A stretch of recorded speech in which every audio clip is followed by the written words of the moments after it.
Perkenalkan, nama saya Eligia Letwina dari Universitas Tanjung Pura, Fakultas Ekonomi dan Bisnis dari Prodi Ekonomi Pembangunan kelas C. Di sini saya akan mempresentasikan hasil laporan saya dari mata kuliah Pengantar Ekonomi Mikro yang diajar oleh Pak Yanto SC MSc. Laporan ini bertujuan untuk menyajikan hasil survei mengenai kondisi harga barang yang dikonsumsi oleh masyarakat. Dalam konteks perekonomian yang terus berubah, pemahaman mengenai persepsi masyarakat terhadap harga barang pokok sangat penting. Survei ini mengeksplorasi dampak harga terhadap pola konsumsi dan mengidentifikasi faktor-faktor yang memengaruhi keputusan pembeli. Dengan mengumpulkan data dari responden dengan latar belakang ekonomi yang beragam, diharapkan hasil ini dapat memberikan wawasan yang mendalam mengenai perilaku konsumen dan membantu pembuat kebijakan dalam merumuskan strategi yang tepat untuk menjaga kestabilan harga barang pokok. Seperti yang kita tahu, harga barang pokok seperti beras, minyak goreng, dan sayuran merupakan komponen penting dalam anggaran rumah tangga. Oleh karena itu, pemahaman yang mendalam mengenai persepsi masyarakat terhadap harga dan dampaknya terhadap pola konsumsi sangat diperlukan.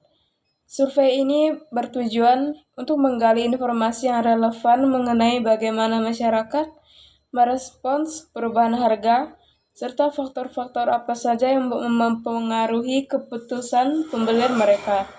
Hasil survei ini diharapkan dapat memberikan insight bagi pembuat kebijakan dan pelaku industri dalam upaya menjaga stabilitas harga dan memastikan akses barang pokok bagi seluruh lapisan masyarakat.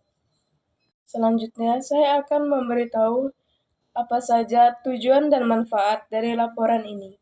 Yang pertama yaitu sebagai referensi bagi pembuat kebijakan. Hasil survei ini dapat digunakan oleh lembaga pemerintah untuk merumuskan kebijakan yang lebih efektif dalam mengatasi masalah harga barang pokok dan meningkatkan kesejahteraan masyarakat. Manfaat yang kedua yaitu sebagai panduan bagi produsen dan pemasok. Informasi tentang persepsi masyarakat terhadap harga dan faktor-faktor yang mempengaruhi keputusan pembeli dapat membantu produsen dalam menyusun strategi pemasaran dan penetapan harga pokok produk mereka. Yang ketiga, sumber informasi untuk peneliti dan akademisi. Laporan ini dapat menjadi bahan referensi untuk penelitian lebih lanjut mengenai pola konsumsi, pengaruh inflasi, dan dinamika pasar barang pokok. Yang keempat, yaitu meningkatkan kesadaran masyarakat. Dengan memahami faktor-faktor yang mempengaruhi harga dan konsumsi, masyarakat dapat membuat keputusan pembelian yang lebih bijak dan menyadari dampak dari perubahan harga terhadap anggaran rumah tangga. Yang kelima yaitu untuk menjadi alat evaluasi. Laporan ini dapat digunakan untuk mengevaluasi efektivitas kebijakan dan program yang telah diterapkan oleh pemerintah atau lembaga terkait dalam menjaga stabilitas harga barang pokok. Selanjutnya yaitu saya akan menjelaskan metodologi survei yang kami gunakan untuk laporan ini. Tipe surveinya adalah skala Likert, kemudian metode pengambilan sampelnya itu secara acak, jumlah respondennya adalah 33 orang, lokasinya adalah Pasar Puring. Kemudian indikator kinerja surveinya adalah dengan persentase responden yang puas dengan harga barang pokok, kemudian hubungan antara pendapatan dan sensitivitas terhadap perubahan harga.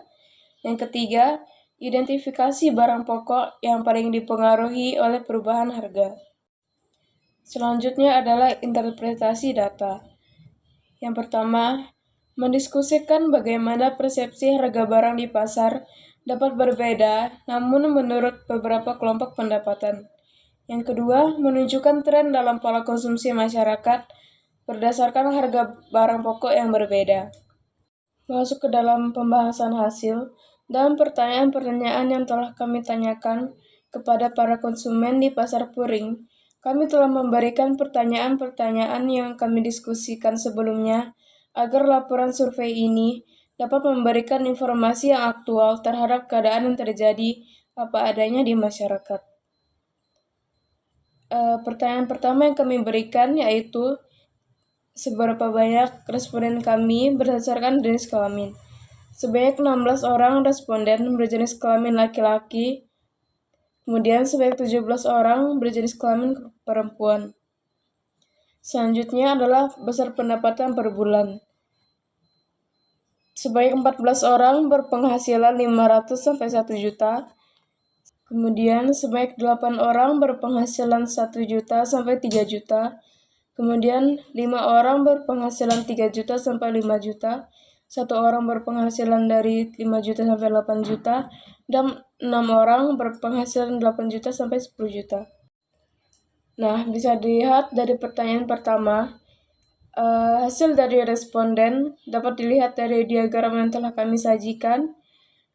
Ini hasil dari respondennya sangat beragam, tergantung pada pendapatan mereka. Selanjutnya pada pertanyaan kedua.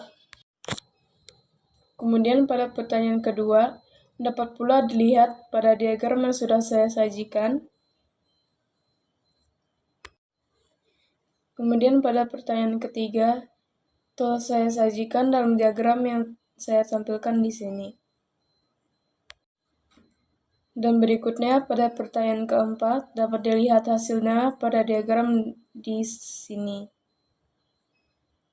Kemudian pada pertanyaan kelima, hasilnya dapat dilihat pada diagram di sini. Kemudian di pertanyaan keenam, hasil pembahasannya dapat dilihat sebagai berikut.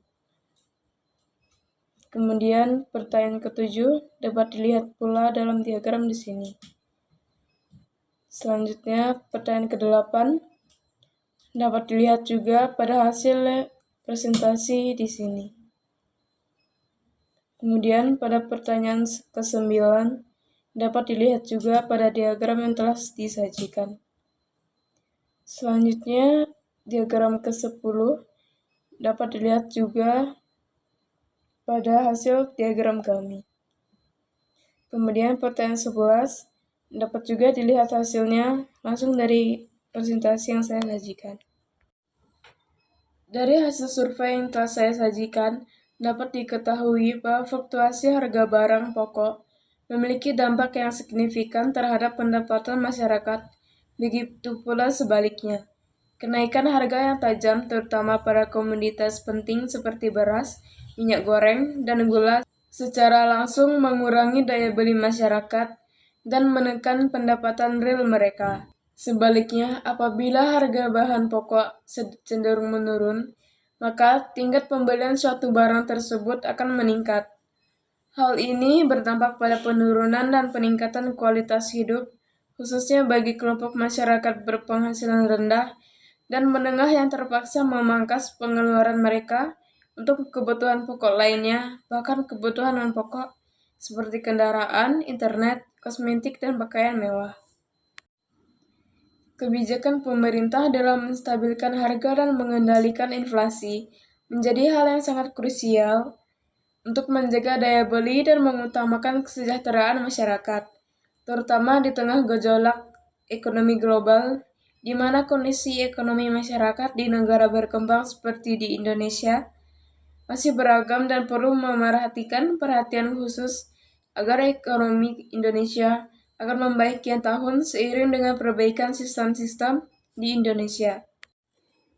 Kemudian, terdapat beberapa faktor lain yang memengaruhi hubungan antara pendapatan dan pembelian bahan pangan yang meliputi hal-hal sebagai berikut.